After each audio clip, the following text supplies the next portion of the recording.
Welcome to Nirmaya Care, where health meets understanding.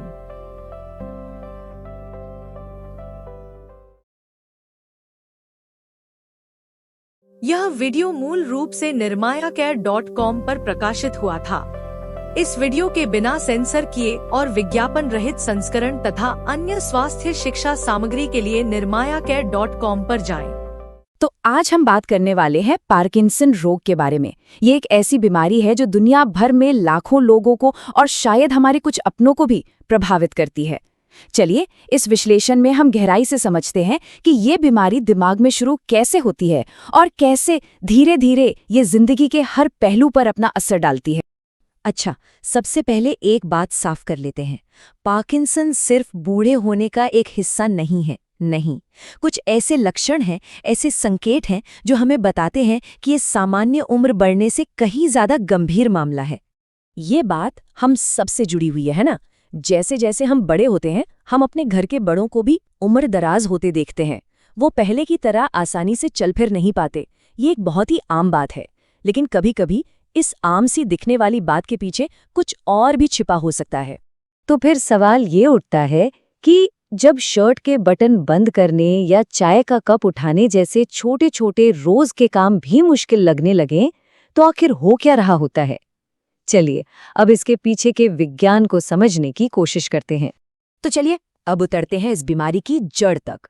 समझने की कोशिश करते हैं कि दिमाग के अंदर ऐसा क्या बदलता है कि शरीर तक पहुंचने वाले जरूरी सिग्नल धीरे धीरे फीके पड़ने लगते हैं।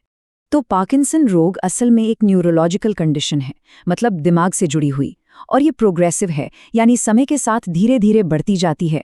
ये सीधे तौर पर शरीर की हरकतों पर, हमारे मूवमेंट पर असर डालती है, और इसकी असली जड़ है दिमाग में डोपामाइन नाम के एक बहुत ज़रूरी केमिकल की कमी। और ये कोई मामूली बात नहीं है।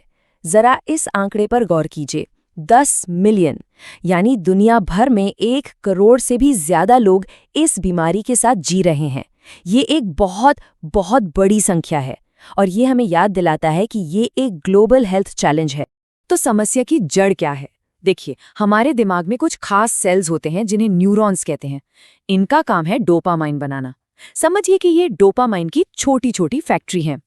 पार्किंसन में होता ये है कि ये फैक्ट्रियां, ये सेल्स धीरे धीरे मरने लगते हैं, और नतीजा ये होता है कि मूवमेंट को कंट्रोल करने वाले सिग्नल गड़बड़ा जाते हैं। लेकिन सवाल ये है कि ऐसा होता क्यों है? देखिए, इसका कोई एक सीधा सा जवाब अभी तक नहीं मिला है। ये अब भी एक पहेली है। लेकिन हाँ, वैज्ञानिक कुछ रिस्क फैक्टर्स के बारे में जरूर जानते हैं, जैसे कि उम्र, जो सबसे बड़ा फैक्टर है। ये बीमारी अक्सर 60 साल के बाद ही सामने आती है। फिर जेनेटिक्स, अगर परिवार में किसी को है तो थोड़ा रिस्क बढ़ जाता है। ये पुरुषों में महिलाओं के मुकाबले थोड़ा ज्यादा कॉमन है। और कुछ मामलों में कीटनाशक जैसी चीजों के संपर्क में आना या सिर पर लगी कोई पुरानी गंभीर चोट भी इसका खतरा बढ़ा सकती है। चलिए, ये तो हुई विज्ञान की बात, पर असल जिंदगी में, रोजमर्रा की जिंदगी में इसका क्या असर होता है? इस बीमारी के साथ जीने वालों के लिए ऐसा लगता है जैसे पूरी दुनिया धीमी रफ्तार से चलने लगी हो। जरा सोचकर देखिए, वो काम जो हम और आप शायद बिना सोचे ही कर लेते हैं, जैसे अपनी शर्ट के बटन लगाना या जूतों के फीते बांधना, वही काम एक बहुत बड़ी, एक थका देने वाली चुनौती बन जाते हैं। लिखावट में भी एक बहुत साफ बदलाव नजर आता है। जो हैंडराइटिंग कभी सुंदर और खुली खुली हुआ करती थी, वो धीरे धीरे छोटी और बिल्कुल सिकड़ी हुई सी हो जाती है। और इसका असर सिर्फ शरीर की हरकतों पर ही नहीं होता, आवाज पर भी पड़ता है। जो आवाज कभी बुलंद और साफ हुआ करती थी, वो एकदम धीमी, सपाट या अस्पष्ट हो सकती है। और सोचिए, अपनी बात दूसरों तक न पहुंचा पाना कितना मुश्किल होता होगा। चलने का अंदाज भी पूरी तरह बदल जाता है। लोग सामान्य तरीके से कदम उठाने की बजाय छोटे छोटे कदम लेते हुए पैर घसीटकर चलने लगते हैं, जिसे शफलिंग कहते हैं। और जाहिर है, इससे गिरने का खतरा बहुत ज्यादा बढ़ जाता है। और ये याद रखना बेहद जरूरी है कि पार्किंसन का असर सिर्फ शरीर पर नहीं होता, ये मन पर भी गहरा असर डालता है। बहुत ज्यादा थकान, उदासी और घबराहट, ये ऐसे लक्षण हैं जो बाहर से दिखते नहीं, लेकिन ये भी इस लड़ाई का एक बहुत बड़ा और मुश्किल हिस्सा हैं। तो इतनी सारी चुनौतियों के बारे में सुनकर शायद लगे कि क्या कोई उम्मीद है? तो जवाब है हाँ, बिल्कुल है। अब बात करते हैं कि कैसे इस बीमारी को मैनेज करके एक बेहतर और भरपूर जिंदगी जी जा सकती है, वो भी कई सालों तक। तो इसे मैनेज कैसे किया जाए? सबसे जरूरी चीज है एक प्रोएक्टिव अप्रोच रखना। सबसे पहला कदम, एक अच्छा डॉक्टर ढूंढना।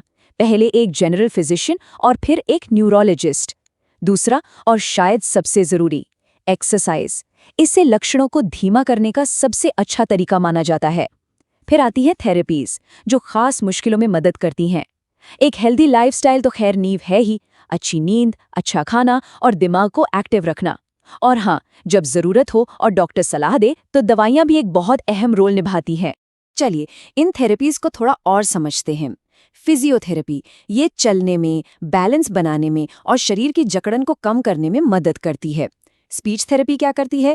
ये उस धीमी पड़ चुकी आवाज को फिर से साफ और बुलंद बनाने पर काम करती है। और ऑक्यूपेशनल थेरेपी, वो रोजमर्रा के कामों जैसे कपड़े पहनना या खाना खाना, इनको आसान बनाने के नए तरीके सिखाती है। और दवाइयाँ, उनका काम करने का तरीका तो और भी दिलचस्प है। इसे एक टीम की तरह समझिए। एक दवाई है लिवोडोपा, ये है प्रोड्यूसर। ये शरीर में जाकर डोपामाइन में बदल जाती है, लेकिन इसे अपना काम करने के लिए दिमाग तक पहुंचना होता है। और यहीं पर टीम का दूसरा खिलाड़ी आता है, कार्बिडोपा। यह है प्रोटेक्टर। इसका काम है लिवोडोपा को दिमाग तक पहुंचने से पहले टूटने से बचाना। है ना कमाल का साइंटिफिक टीम वर्क? दवाइयाँ हैं, थेरेपी है, एक्सरसाइज है, लेकिन इन सब से भी ज्यादा शक्तिशाली एक और चीज है, और वो है अपनों का साथ। चलिए अब बात करते हैं हमदर्दी, सब्र और सहारे की ताकत के बारे में। ये समझना बहुत बहुत जरूरी है कि इस बीमारी का पता चलने से लेके इसे हर रोज मैनेज करने तक का सफर सिर्फ उस इंसान के लिए नहीं, बल्कि उसके पूरे परिवार के लिए भावनात्मक तौर पर बहुत तनाव भरा होता है। ये एक ऐसा सफर है जो, जैसा कि एक सूत्र में कहा गया है, इंसान को भावनात्मक रूप से बहुत कमजोर और अकेला महसूस कराता है।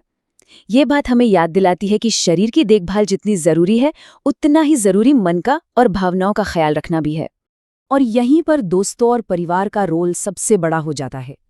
अपनों का साथ, उनका मॉरल सपोर्ट, यही वो सबसे ताकतवर दवा है जो हौसला बनाए रखने में मदद करती है। तो ये सब जानने और समझने के बाद एक सवाल हम सबको खुद से पूछना चाहिए।